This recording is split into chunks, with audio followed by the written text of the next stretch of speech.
આવ્યો છે. એ ધરાની અંદર પાણીની અંદર પડ્યા અને બધા ગોવાળો દોડતા દોડતા, બાળકો બધા જ દોડતા દોડતા ઘરે ગયા માં યશોદાને કહેવા.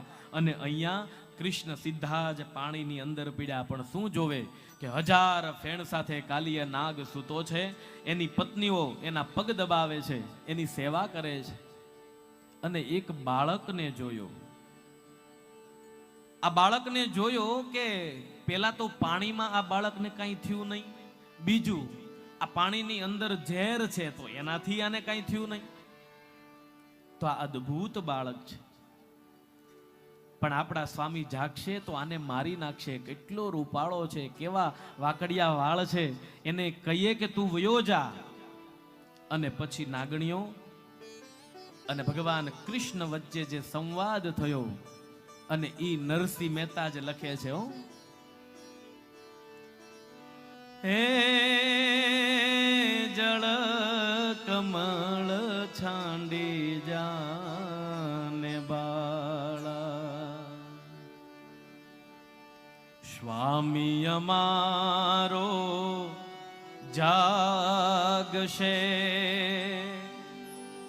જાગશે તને મારશે મને, બાળ હત્યા લાગશે. હે જળ કમળ છાંડી જાને બાળા.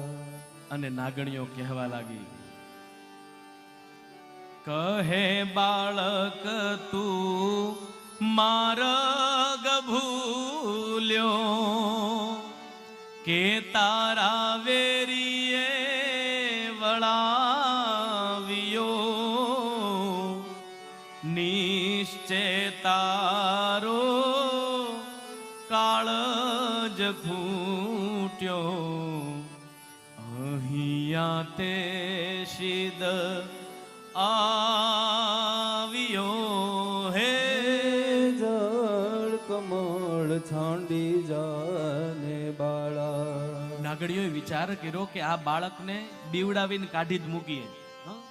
પેલા બીવડાવીએ ને એટલે હમણાં ભાગી જાય, એટલે બીવડાવા લાગી. ત્યાં તો અહીંયા ભગવાન જવાબ આપે, કૃષ્ણ નાગણીઓને